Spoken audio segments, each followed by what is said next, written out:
Ya chicos, buenos días. Nuevamente otra semana más de trabajo en el curso de economía. Justamente el tema de hoy, ¿no? Se titula El trabajo, ¿no? El trabajo. Bueno, cuando nosotros escuchamos este término, esta palabra, esta connotación, ¿no? Trabajo, ¿no? Muchos de nosotros quizás tenemos la noción, ¿no? El empleo de la fuerza, ¿no? Para poder ejecutar una actividad, ¿no? Claro, cualquiera pensaría eso, ¿no? Pero no solamente se utiliza fuerza. ¿No? Vamos a conocer acá de forma puntual a qué nos referimos con el término trabajo. Mira, el trabajo es la actividad física, claro, fuerza, ¿no? Energía, ¿correcto? Ahora, pero no solamente es la actividad motora, ¿no? La energía, sino también es la actividad mental, claro. Por ejemplo, para poder elaborar, ¿no? Para poder elaborar un material como el que estamos ahorita estudiando, se necesita también un cierto nivel de capacidad, ¿no? Intelectual, académica o formativa. Y justamente eso vendría a ser, ¿no? El ámbito mental, ¿no? La actividad mental. Ahora, que realiza el hombre, ¿con qué objetivo? Con el objetivo de generar bienes, ¿no? Y servicios. Claro. El objetivo de todo trabajo es generar un producto final. Este producto final puede ser, ¿no? Un bien que va a estar a disposición del consumidor, ¿no? O también un servicio, como es el caso de la educación. Por ejemplo, yo ahorita estoy elaborando o he producido mi material, ¿no? Con la ayuda de mi capacidad. ¿Para qué? Para brindarles un servicio. Ese servicio vendría a ser la educación, ¿correcto? Ahí está, entonces, es la actividad física y mental, ¿correcto? Ahora, enfoques, ¿no? Si hablamos de trabajo, existen dos enfoques claros y contundentes que tenemos que tener en cuenta, ¿no? Por ejemplo, el enfoque liberal y el enfoque socialista. Liberal, ¿qué quiere decir? ¿No? Que básicamente se acoge a las ideas de lo que en su momento, ¿no? Se llamaba la burguesía, el capitalismo, ¿no? Por ejemplo, en la actualidad nosotros vivimos en un mundo capitalista. ¿Qué quiere decir eso? Que los que se benefician sobre todo de este sistema son las altas esferas del gobierno, o sea, la clase alta, la clase privilegiada. Entonces, justamente, ¿no? El enfoque liberal trata de beneficiar a quién? A a las altas esferas de la élite, la clase alta. Vuelvo a repetir. El enfoque socialista, en cambio, beneficia a la clase popular, a la clase baja. Y trata de, sobre todo, ¿no? Revalorar el esfuerzo que hace la clase, ¿no? Más explotada, que vendría a ser la clase popular o la clase social C, por decirlo así. En la actualidad está estandarizado como la clase C o sector C. Mira acá, entonces, mira, como defiende a la clase alta, el enfoque liberal, ¿qué es lo que va a decir acerca del trabajo? Mira, el trabajo es considerado como un factor más, o sea, consideran al hombre, al obrero o al empleado como un factor más, o sea, como un elemento más para la producción.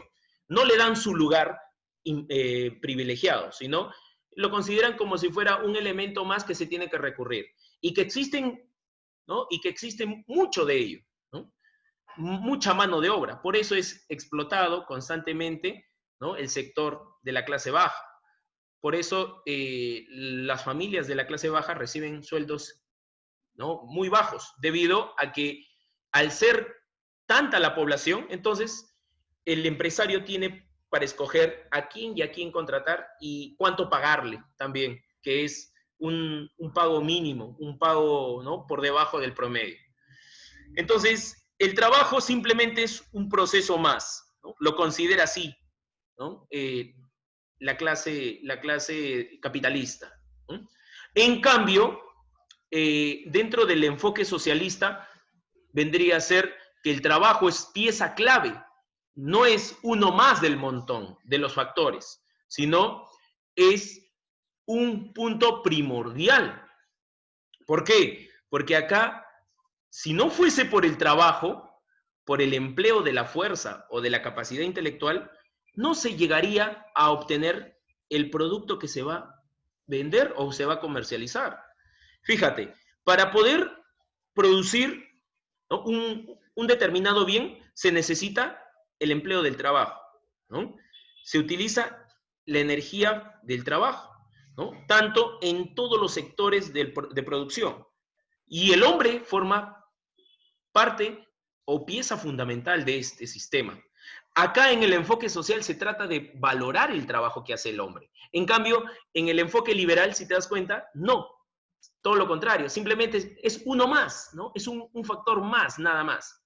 Entonces, esa es la gran diferencia, que en el enfoque liberal simplemente se cuenta como un factor adicional, en cambio en el enfoque social es el factor primordial, ya que el hombre conlleva a generar productos gracias a su fuerza de labor o a su capacidad intelectual. Entonces, esas son las dos contradicciones, las dos caras de la moneda, ¿no?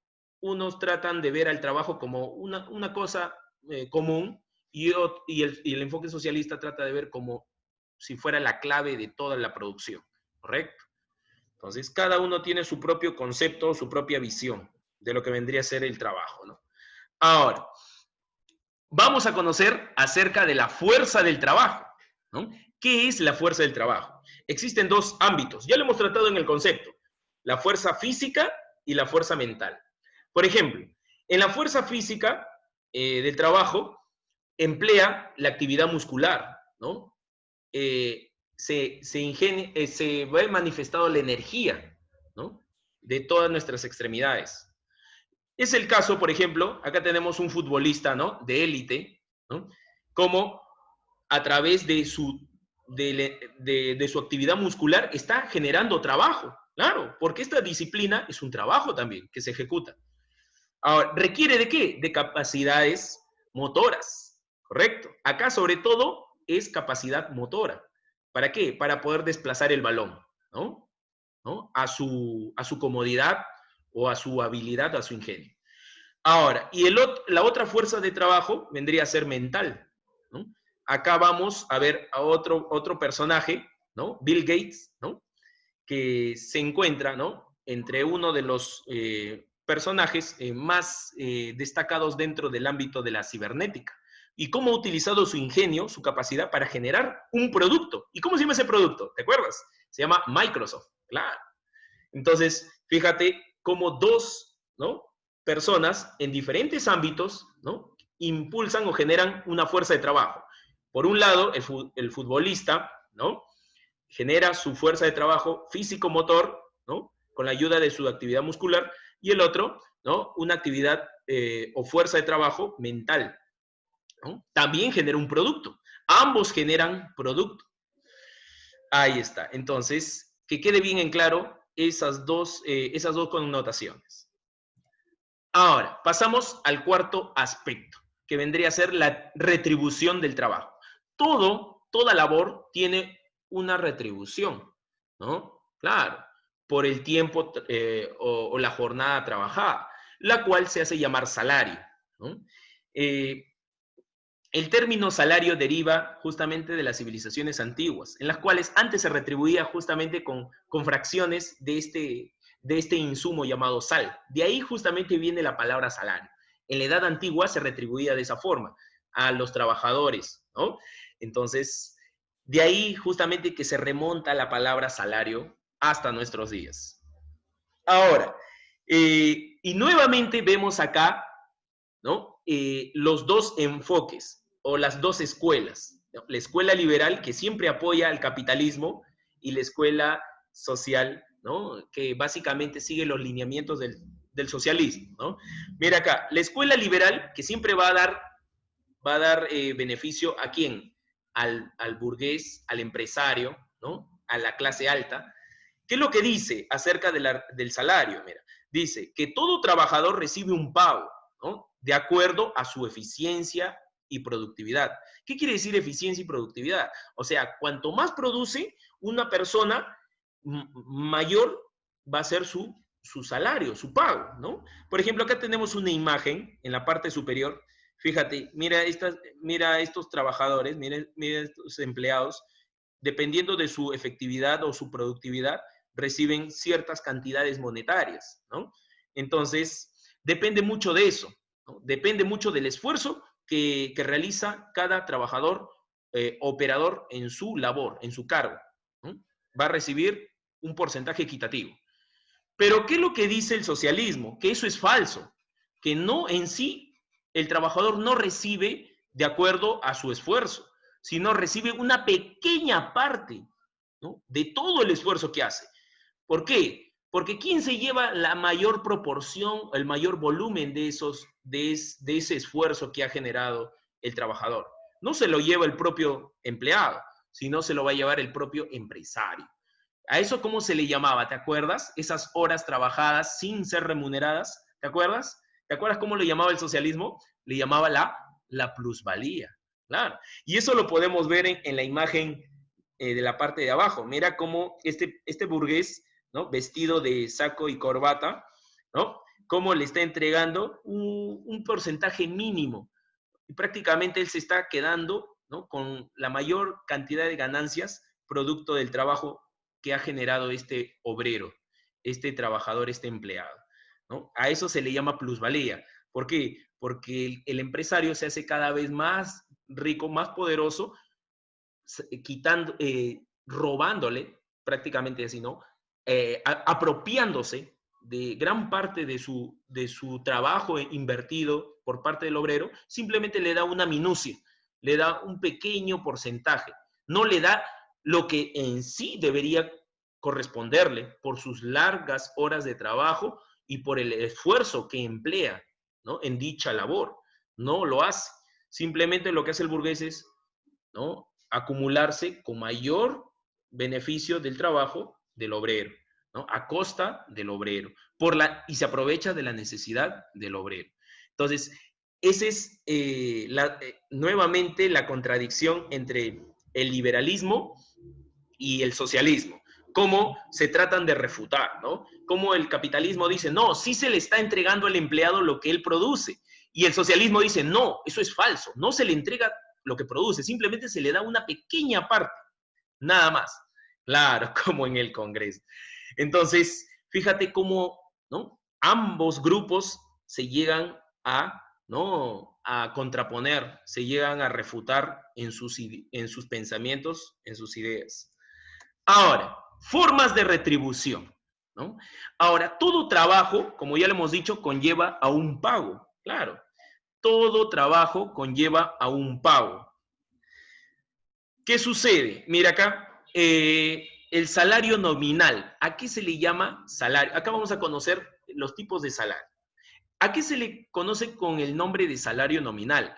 Aquella unidad monetaria o aquella retribución que recibe todo trabajador por su trabajo, ¿no?, o por su labor, por su cargo, de acuerdo a qué, a su nivel de formación. Por ejemplo, si una persona tiene un nivel de formación académico, que ha estudiado en una universidad, tiene una formación superior, ¿no?, y por ende va a tener o va a percibir también un sueldo mayor a que una persona que no ha tenido algún tipo de formación. Por lo general sucede, pero hay excepciones, sí hay excepciones en este rango. Por ejemplo, ¿no?, un ingeniero, ¿no?, que se ha formado en una escuela superior, en una universidad, obviamente va a percibir más que un trabajador de servicio público, ¿no? Por ejemplo, ¿qué les puedo decir? A ver, una especie de trabajador de servicio público sería, ¿no?, una persona que se encarga de la limpieza pública, ¿no? Aquellas personas que están limpiando en las calles, que representan a las municipalidades, etc. O de lo contrario, algún otro trabajador público que está por debajo de sus ingresos, por encima, por ejemplo, un doctor, ¿no? O en este caso, un abogado, ¿no? ¿No? Un contador, ¿no?, un gerente, ¿no?, que tiene una formación. Depende de la formación. Muchas veces, mejor dicho, muchas veces se estandariza. A veces se hace ese prototipo, ¿no? Se hace ese prototipo por el nivel de formación, ¿no? Unos se quedan con escuela solamente secundaria, otros acceden a una escuela superior técnica, otros escuela universitaria. Entonces, dependiendo de ese rango, también va a tener ingresos. Es como lo que ocurre en la política, pues, ¿no? ¿Quiénes son los que ahorita gobiernan? Todos muchos de ellos, ¿no? Han pisado prestigiosas universidades. Ahora, ¿y cuáles son los sueldos, los ingresos que ellos reciben? Son tremendos sueldos, ¿no? Entonces, pero sí hay casos excepcionales, ¿no? Que marcan una pauta. Hay personas que ni siquiera han estudiado en una universidad, en un instituto, pero sí también han sabido emerger como grandes empresarios, ¿no?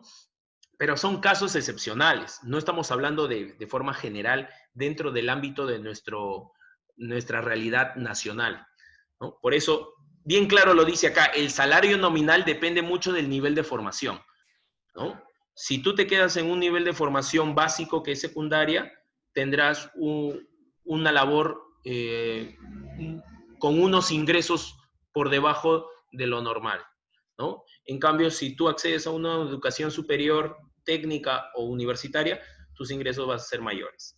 Ahora, el salario real. El salario real vendría a ser, una vez que yo percibo mi dinero, eso lo voy a plasmar a qué tanto puedo adquirir o qué tantos gustos o qué tantos lujos me puedo dar.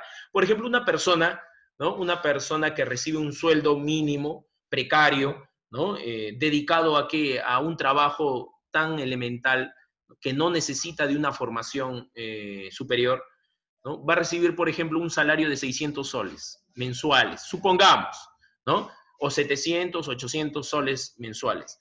Ahora, yo te pregunto, ¿eso le alcanzará para cubrir muchos lujos? Por ejemplo, tener cable, tener teléfono, tener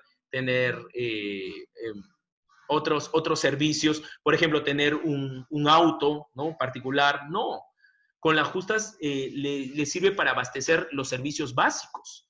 Ahora, pero si hablamos de otro trabajador de una formación de educación superior, ¿no? Es el caso de quizás un médico, un ingeniero, sus ingresos sí pueden cubrir más servicios, ¿no? Quizás tener un auto, tener un departamento, ¿no? O darse el lujo de viajar, ¿no? En épocas ¿no? de vacaciones. Entonces, eso sí marca, ¿no? Eso sí marca lo que vendría a ser una diferencia, ¿no? Dentro del salario real. Por eso bien claro dice acá, es la cantidad de bienes y servicios que efectivamente el trabajador puede adquirir con la cantidad de dinero que recibe, pero depende mucho de qué tantos ingresos estamos hablando. Entonces, así es, chicos. Esa es la diferencia que se marca. Estos son estándares. ¿Cómo se determina quién recibe más ingresos y quiénes recibe bajo? ¿Y cómo se demuestra esos ingresos? ¿Qué tanto puede adquirir? Por ejemplo, una persona que gana 600, 700 o 900 soles mensuales se puede abastecer con la justa, ¿no? Y sí, los servicios básicos, por ejemplo, alimentación, un lugar, por lo menos un techito donde vivir, un cuartito donde vivir, acomodarse con su familia, o a lo mucho también, por ejemplo, para su salud, ¿no? ¿No? Atenderse o en un lugar básico. En cambio, una persona que percibe de 4.000, 5.000, estamos hablando ya de cifras mayores, puede obtener mejores servicios, ¿no? Y darle mejor calidad de vida a su familia. Así es. A eso se refiere con el salario real. Ahora, salario por tiempo. Este término, escuchen bien, salario por tiempo se le conoce por lo general al salario jornal.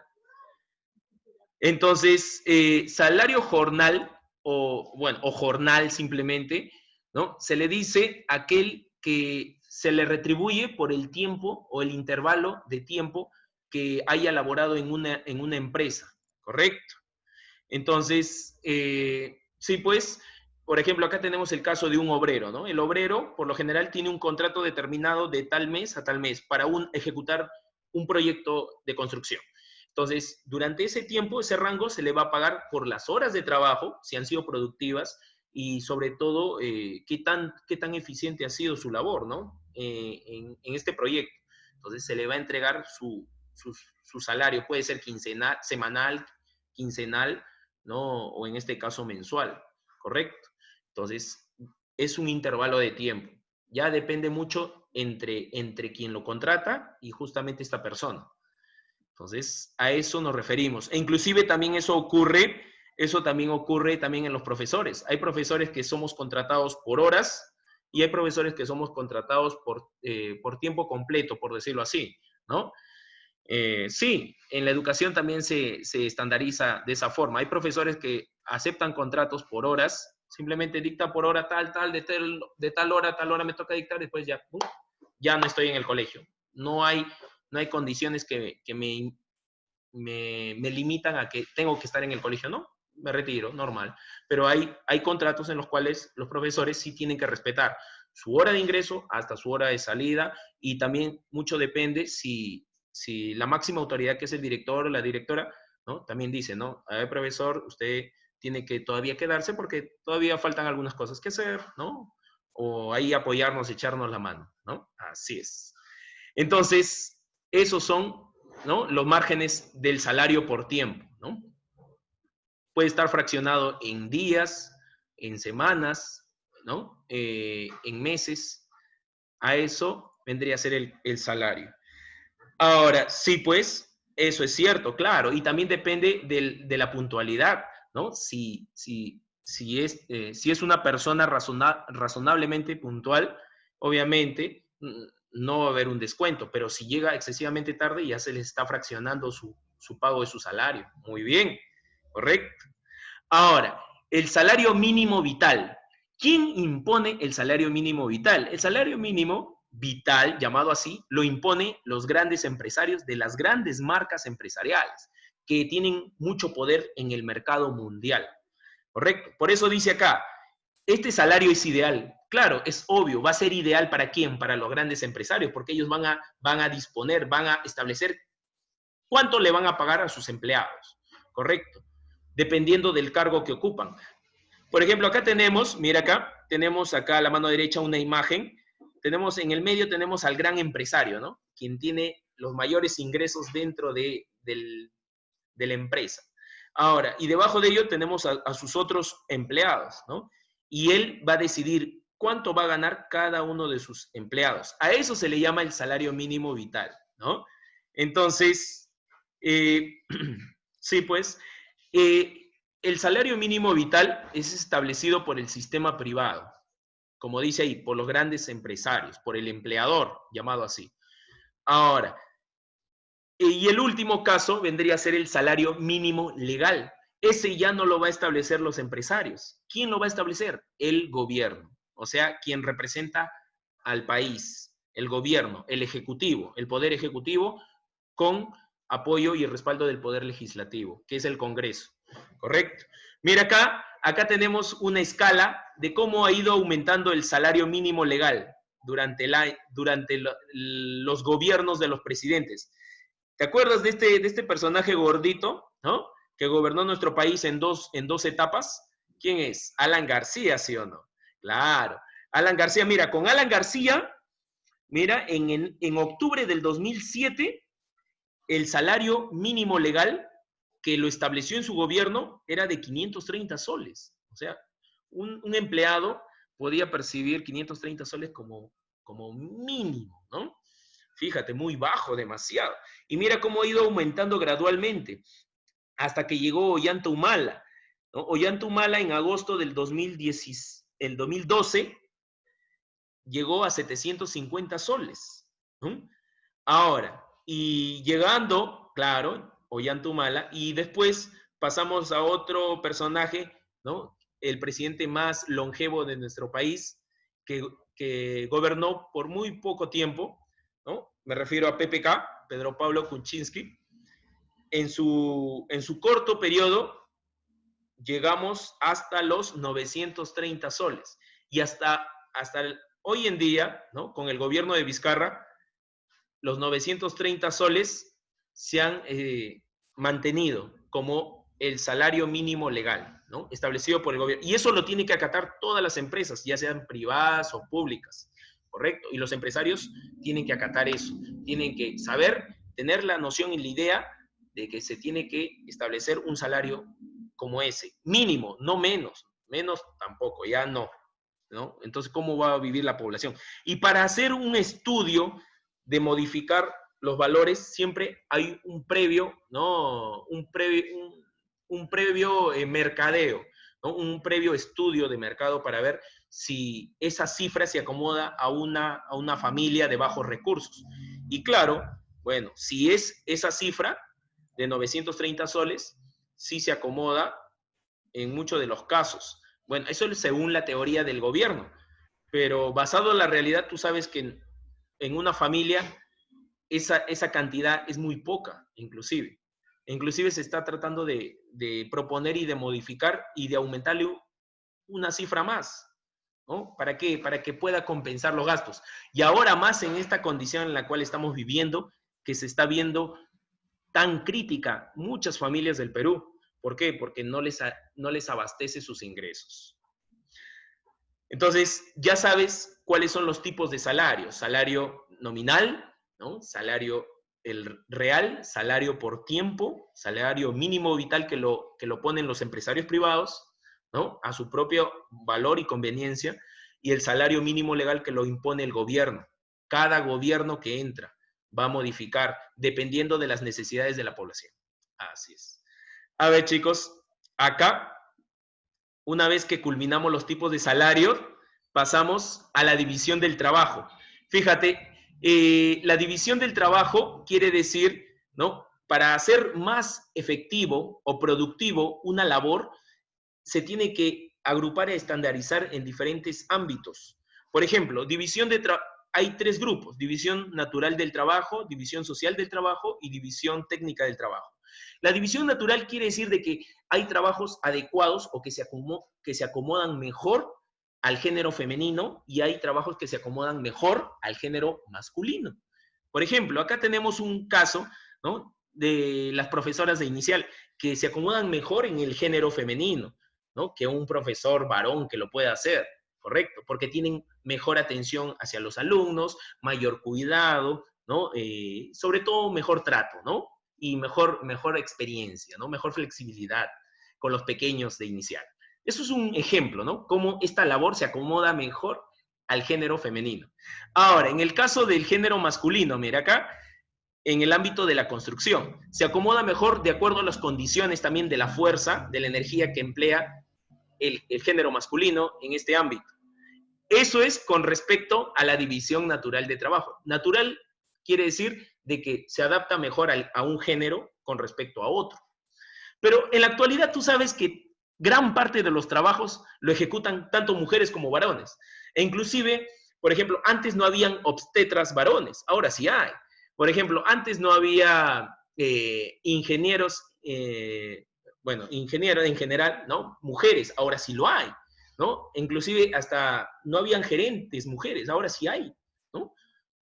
Entonces, ya se ha diversificado, pero todavía sigue habiendo trabajos que mejor lo desempeñan las mujeres y hay otros trabajos que mejor lo desempeñan los varones. No se trata de excluir, sino que se trata de ver qué efectivo lo hace cada género. Así es. Ahora, el segundo tipo vendría a ser la división social del trabajo. ¿Qué quiere decir eso? Que para generar una producción en un país, ya sea de agricultura, ganadería y en este caso la pesca, cada espacio tiene su rubro, cada espacio tiene su grupo de personas. Por ejemplo, acá tenemos en el ámbito de la agricultura los campesinos, ¿correcto? Especializados en esa materia. Tenemos en el ámbito de la ganadería, ¿no? Tenemos a la gente preparada para el ámbito ganadero, especializados también en la materia, producen.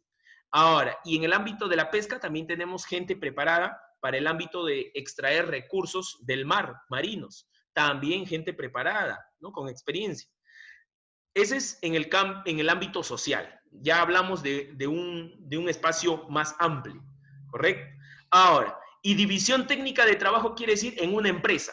En una empresa, si tú te das cuenta, para poder producir un producto, se necesita, este producto pasa por diferentes departamentos, etapas, ¿cómo se le dice? Fases, ¿no? Fases. Fíjate acá hay un dibujito, en la parte de abajo, en la parte de abajo vemos un dibujito como, mira, para cada etapa, para cada fase hay una persona especializada, ¿sí o no? Mira cómo comienza, se inicia desde la parte inicial donde está el que maneja el esquema, después el que está con computarizando, después el que pasa por la máquina, después el que hace el control de calidad y así sucesivamente. Cada parte de la producción tiene una persona especializada. Claro. A eso se le llama la división técnica del trabajo, ¿correcto? Ahora, el dueño es el que dirige, pues, ¿no? El que mantiene el cargo, el nivel, ¿no? Él simplemente es el que maneja todo el sistema. Ahora, disculpen.